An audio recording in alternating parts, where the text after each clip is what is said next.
Em 22 de janeiro de 2021, a Prefeitura de Belo Horizonte aprovou a Lei 11.285. Lei esta, dizem os apoiadores e os criadores dessa lei, prevê a gradual substituição das carroças de tração animal por carroças de tração motorizada.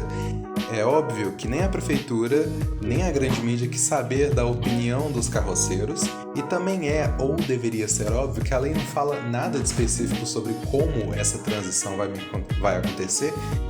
E nada me convence de que, sem marcar qualquer tipo de compromisso no papel, a Prefeitura vai arcar com esses custos, e todos os custos vão cair, sim, nas costas desses trabalhadores. E não me surpreende também que a Prefeitura e políticos como Oswaldo Lopes não estão nem aí para o bem-estar desses trabalhadores, não. O que me chocou e me fez começar esse canal para fazer esse vídeo foi justamente a reação virulenta de algumas pessoas que se dizem de esquerda, que se dizem preocupadas com justiça social, contra aqueles que tentaram defender estes trabalhadores. Eu gostaria de ser claro, se você comemora o desemprego de uma classe inteira de trabalhadores, alguns dos profissionais mais pobres desse país, você não é de esquerda. A única coisa que você é, e sempre foi para a esquerda e para o resto do país, foi um zero. Pode ser que eu esteja sendo grosseiro, mas como eu posso reagir de outra forma vendo os comentários aí da tela, que eu não vou ler, me dá ânsia de vômito?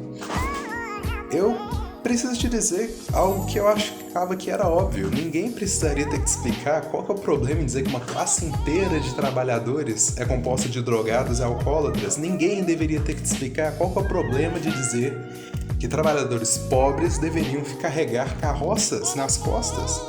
Ninguém deveria ter que te explicar as diferenças óbvias entre os carroceiros e os donos de escravos, e muito menos alguém deveria ter que te explicar a ironia de dizer que pessoas deveriam conhecer o cotidiano, ter empatia com pessoas que têm o diploma em veterinária, numa postagem em defesa de trabalhadores, em sua maioria analfabetos. Eu não vou dizer aqui os motivos pela qual essa lei deve ser revogada. Sinceramente, em um cenário de pandemia, de recessão econômica, não precisamos de qualquer argumento para defender o emprego das pessoas, a renda. E caso você precise ainda de argumentos, eu recomendo que você leia a postagem escrita pela própria Associação dos Carroceiros e Carroceiras Unidas de BH e região no site do MST. Lá eles fizeram um compilado de vários argumentos extremamente importantes que eu não vou falar aqui agora porque esse não é o tópico deste vídeo. Eu sei que não é tão fácil quanto ler uma dissertação acadêmica, ler um livro do Foucault, mas se você se diz esquerda, você deveria, pelo menos de vez em quando, escutar o que os trabalhadores têm para dizer. E quando eu digo de vez em quando, eu queria dizer sempre. Não, eu estou aqui para tentar explicar ao longo desse vídeo como que pessoas que supostamente se preocupam com o bem-estar da população podem ser tão virulentas com alguns trabalhadores mais humildes desse país. Embora, mesmo agora, tentando gravar esse vídeo pela 15ª vez, relendo esse roteiro pela 50ª vez, eu ainda penso no fundo do meu coração que talvez a explicação mais simples seja que essas pessoas simplesmente odeiam o pobre. A estética vazia da igualdade perante a lei. Em 26 de agosto de 1789 foi escrita a Declaração dos Direitos do Homem e do Cidadão. Em 1791 foi escrita a Declaração dos Direitos da Mulher e da Cidadã, e sua autora foi prontamente ignorada. E desde então ficou óbvio para todo mundo de que esse ideal liberal de igualdade era uma mentira. Bom, não exatamente, tem muita gente que acredita até hoje, apesar desses ideais terem sido a base legal de sociedades sem sufrágio universal, com discriminação religiosa ou de sexualidade, onde as mulheres eram consideradas objetos, não que isso tenha mudado tanto, e inclusive sociedades com segregação racial e com escravidão. E assim o Estado vai seguindo até hoje, fingindo ser o fiel da balança, o terceiro não interessado para apartar conflitos, uma entidade acima da sociedade, como se ele não tivesse interesse nenhum na sociedade, quando na verdade o papel do Estado é ser o capanga que bate em pobre em favor dos ricos.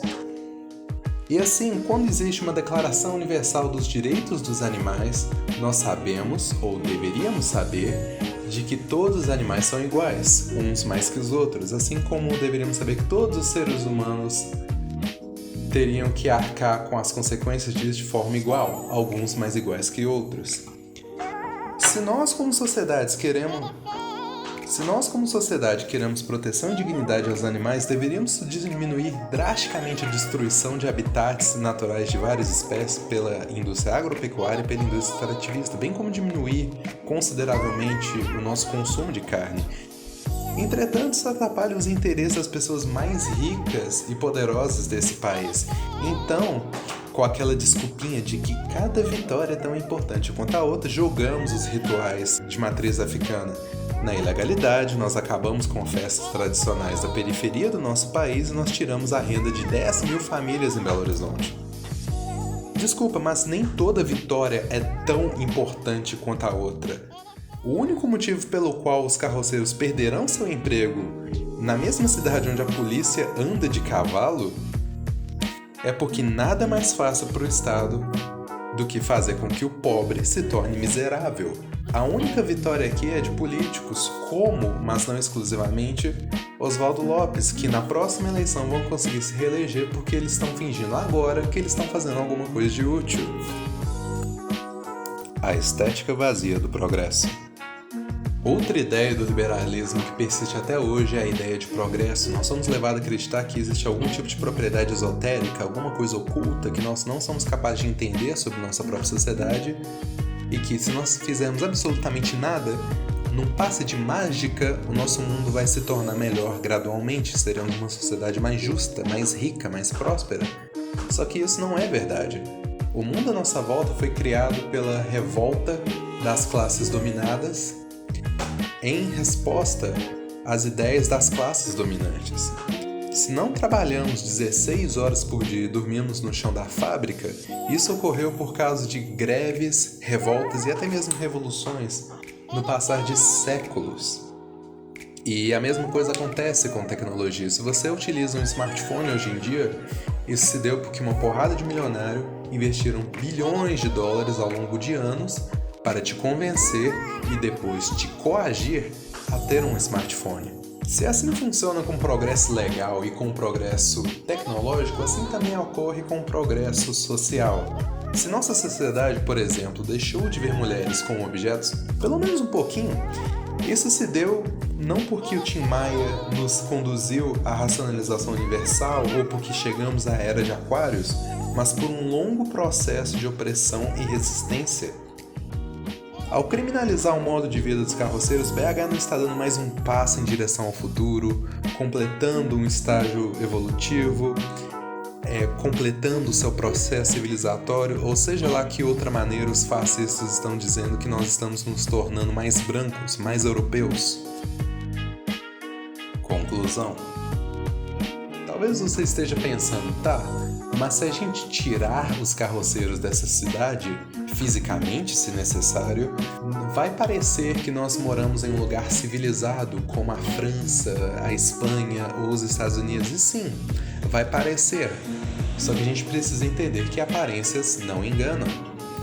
A gente precisa entender também de que pessoas nesses países não contratam carroceiros porque ninguém lá precisa se sujeitar ao trabalho duro e mal remunerado dos carroceiros e que todo mundo tem as condições necessárias para contratar serviços de carroceiros, bem como eles têm a infraestrutura que faz com que carroceiros não sejam necessários.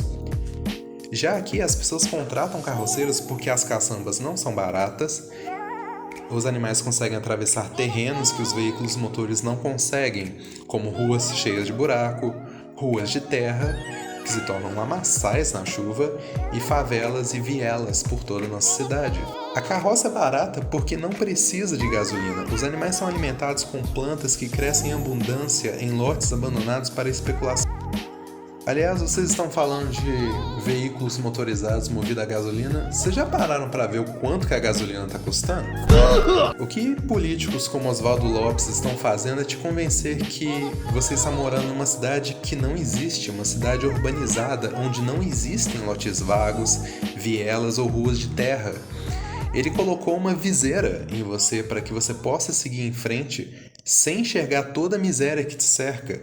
Miséria, aliás, que vai ficar maior caso essa lei continue seguindo seu curso. Porém, Tenho a esperança de que essa lei vai sim ser revogada, assim como leis proibindo as festas e cultos religiosos que eu tinha falado anteriormente foram revogadas.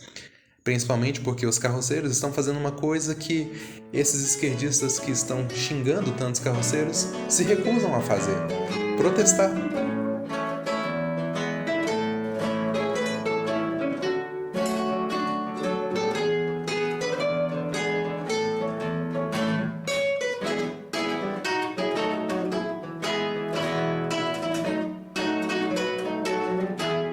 Ah, e outra coisa sobre a escravidão animal. Sim, os animais não escolheram trabalhar. Sabe quem mais não teve escolha sobre trabalhar? O carroceiro, eu e você.